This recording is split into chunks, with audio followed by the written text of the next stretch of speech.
Welcome to the Story Learning Podcast, regular doses of language learning tips and motivation to help you become fluent in any language. With me, Olly Richards. For language programs, books, free resources, and much more, visit StoryLearning.com.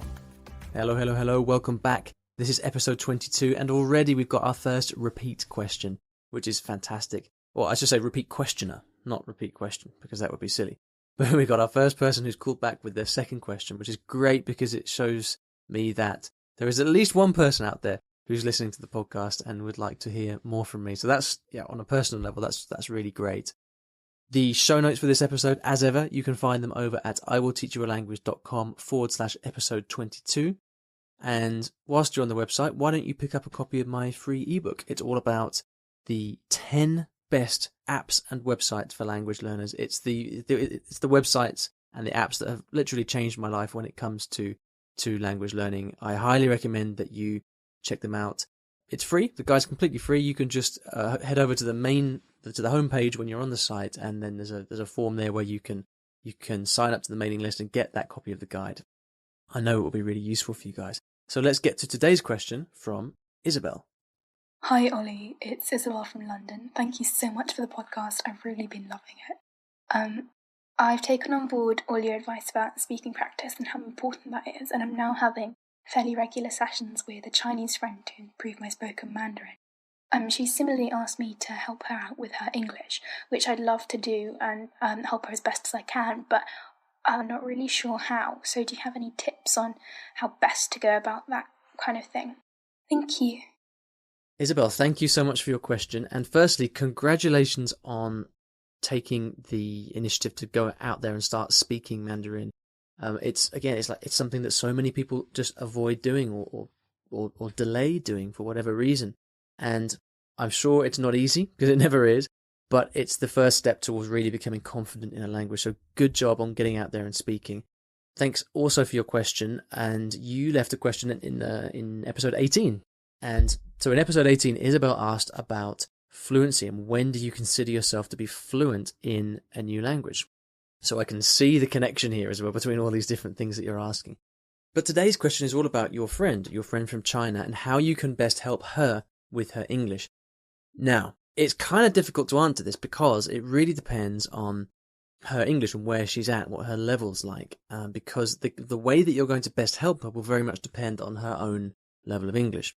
So the first thing I'm going to do is refer you to an article I wrote a few months ago called 19 Quick Changes You Can Make Today to Make Yourself a Better Language Teacher. And it's kind of a long title, but it does cover a lot of these things, and it, especially for those of you who might be language teachers or who help someone else learn a language, there's a lot of very kind of quick, actionable ideas in that article that will really help you. And you can find all of those in the show notes, which are at iwillteachyoualanguage.com/episode 22. Now, how can you best help your friend? Well, like I said, it depends on the level that she's at and her strengths and weaknesses, but more importantly, what she actually needs. So, for example, is she a beginner and perhaps too shy to speak?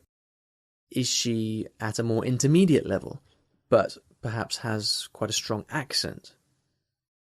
Is she more advanced and maybe she's at university, and what she needs more than anything is to actually be able to take notes in lectures?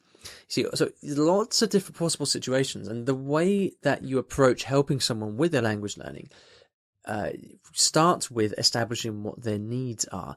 And in the business, you call this a needs analysis. But you don't have to get too formal with this, because it to a certain extent it's common sense, but it does help to ask a couple of questions to really establish that, because you might think, oh, well, she needs help with this, but there's probably something else going on in her head. And usually we all tell ourselves these stories inside our heads, and we tell ourselves, oh, I really need this. So it's really important to actually just have a little conversation about what she needs, so that you can just find a bit of common ground and make sure you're kind of working on the same page. So here are the two questions that I'd ask her. First of all, I'd ask her, what frustrates you the most about your English? Very simple. What frustrates you the most about your English? And, whatever she answers, you can be sure that that's a kind of particular pain point for her that might not necessarily be the most important thing for her, because a lot of people say, oh, I wish I could speak with the perfect accents, and that might not really be the most important thing, but still it gets it out there, it puts it on the table. The second question is, if you could wave a magic wand, what would you fix about your English right now? And tell them to be very specific. Okay, so if you could wave a magic wand, what would you fix about your English right now?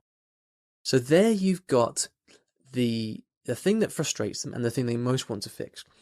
And that will be your starting point, Isabel, for what you can actually do to help her. And again, the answers might be surprising, because often I think people do have slightly not necessarily unrealistic, but again, that internal narrative might be very different from how you perceive her strengths and weaknesses in English. So what I'm going to give you now are 3 kind of very generally helpful things you can do when you're spending time with her. And again, without knowing the specific situation, it is difficult, but these are things that kind of work well for everybody, whether they're just starting out or whether they're more experienced. The first thing and the main thing, I think, is to start by have discussions. Okay, I wouldn't approach this in terms of you being a teacher and thinking that you have to teach your friend. This doesn't, it's the most common way of thinking, okay, I have to help my friend, which means I have to teach her. Well, no, I think you have to start by having normal discussions with her, just like you normally would. The only difference is this time you're going to be paying attention specifically to her English, and you're going to be making notes. So chat with her just like you normally would, but just start making notes of things that she says, maybe aspects of her English that don't sound quite right. Okay, whatever they may be straight out mistakes, they may be things that are just a little bit unusual or not quite natural. Again, it depends on her level. But keep talking to her, don't interrupt her, keep the conversation going, and just keep making notes. You might want to write down mistakes, things that come to your mind. You could keep this up for 5, 10, 15, 20 minutes, doesn't really matter. But once you've done that, and once you've got maybe a page or 2 full of notes, and you'll probably find that those pages fill up quite quickly once you're tuned in, then what you need to do is go back over that and look for patterns. And again, the more trained of an eye you have, the easier this becomes. If you haven't taught before, you might find this difficult, but ideally what should happen is you should look over these notes that you've made, and you should start to see patterns coming out. This might be, things that she's not pronouncing correctly, grammar mistakes that she's making, maybe the same word that she's using over and over again that's not quite appropriate. Whatever it may be, your job is to look over the notes that you've made about her English and to identify the patterns. And once you've done that, then on a very basic level, you can just go and fix those problems, point those out to her, make her aware of those different things. Okay, so that's the first step, starting with discussion rather than with teaching. The next thing you can do, and different people she might be comfortable with this, she might not be, but I would actually record that discussion and then listen back to it together. Okay, so when you first start chatting, and again, as you're making notes, just take out your phone, find the voice recorder app, and just literally record what's going on. Then you can play it back to her, listen back to it together, and you can ask her to ask you questions. So put her in control. She can stop and start the recording as you're listening back to it, and ask her to ask you questions. It could be, is this word I said here, is that right? Or how's my grammar? Or how's my act? She'll probably have all these different questions. But put her in control and get her to ask you questions about what she has been saying. Because when you listen back to yourself speaking another language, all kinds of things come up. It can be quite uncomfortable, but usually that discomfort can be the beginning of a good change, because it kind of takes you out of your comfort zone a little bit. The third thing is to find out from her exactly what she needs to be doing. Now, this depends on, obviously, her situation, how old she is, what she does, and all these. But often, especially if you're a student or you're working, you have very specific needs. This might be, for example, if she's a student, she might need to be able to listen to lectures and take accurate notes. Maybe she struggles with that. Maybe, she uses Chinese for that, and she should be using English. Maybe what she really needs to do is read a load of books, and she finds it difficult to understand what's in the books. Maybe she's doing a course and she needs to give presentations or speeches in English. Whatever it may be, try to find out exactly what it is that she is struggling most with at the moment in her English, and then that gives you a starting point for maybe role-playing these things. So let's imagine that she has to give lots of presentations in her university degree. Well, then work on a presentation together. Help her with it from scratch. Get her to write out the stuff that she's going to say, maybe prepare the notes, then get her to give the presentation, give her feedback. If she needs to read a lot of books, well, get her to bring along the book that she's reading at the moment and struggling with, and allow her to ask you questions. Essentially, Isabel, the main benefit that you can be to your friend is a feedback device. All right, whatever questions that she's got, or whatever it is that you notice about her English, the main value that you can give her is to give her feedback on what it is that she is doing or what it is that she wants to do. So I hope that makes sense. There's lots more ideas like this in that article that I mentioned earlier, which again you can find at the show notes, iwillteachyoualanguage.com/episode 22. It's slightly more geared towards language teachers, that article, but nevertheless you will probably find some useful things in there. I hope that answers your question. I hope it helps. If you'd like to answer, if you'd like to ask me, well, maybe you could answer a question. Tell you what, if you'd like to answer a question, why don't you let me know? Go send me an email, olly@iwillteachyoualanguage.com, and maybe I'll get you on as a guest answerer. But what I wanted to say was, if you'd like to ask a question, then by all means, please do. I'm always looking for questions. The show doesn't exist without your questions, so simply head over to iwillteachyoualanguage.com/ask, and there's a cool little widget there that you can use to send me a voicemail question.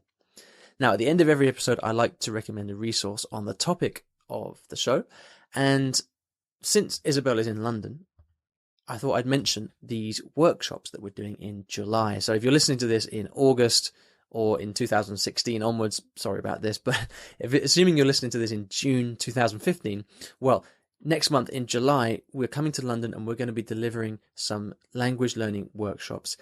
Really, really excited about this. There's going to be 3 of us coming to do it. Myself, Richard Simcott and Alex Rawlings, who have both been guests on the podcast before. Between us, we speak over 50 languages, I think. And we are coming to London for 2 days. And we're going to be running one-day workshops geared around you. So whatever stage you're at in your language learning, whether you're just picking up a new language, whether you've been learning for a while and you're looking for better ways to study, better techniques, and you'd like to learn from a bunch of people who have learned a lot of languages before and know all about the language learning process and how to help people with that, then please come along to these workshops. It's going to be very kind of personal, interactive, hands-on, live event with us, and we'd love to see you there. For more information, you can head over to polyglotworkshops.com/London. That's polyglotworkshops.com/London. And I'll put a link to these in the show notes as well, which are all at iwillteachyoualanguage.com/episode 22. And you can find more information about that. Tickets will go very, very quickly for this, I think, because it's a very small event. But if you go to the website and you can see the order button, then there should still at least be 1 ticket left and you should be able to come and join us. So thanks for listening. Thank you, Isabel, for your question, and I'll see you in the next episode of the I Will Teach You a Language podcast. Thanks for listening to today's episode. And here at Story Learning, everything that I do is powered by stories, whether that's writing books, teaching lessons, crafting courses. My mission is to help everyone succeed at learning a new language through the power of story. And we now have comprehensive language courses in over 15 languages, from Spanish to French, Korean to Japanese, and across all levels from beginner to mastery. And you can take a 7-day free trial of any of these programs by visiting storylearning.com/courses.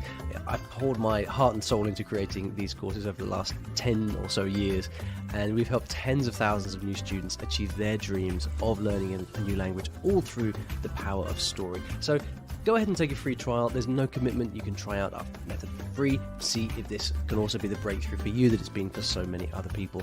storylearning.com/courses.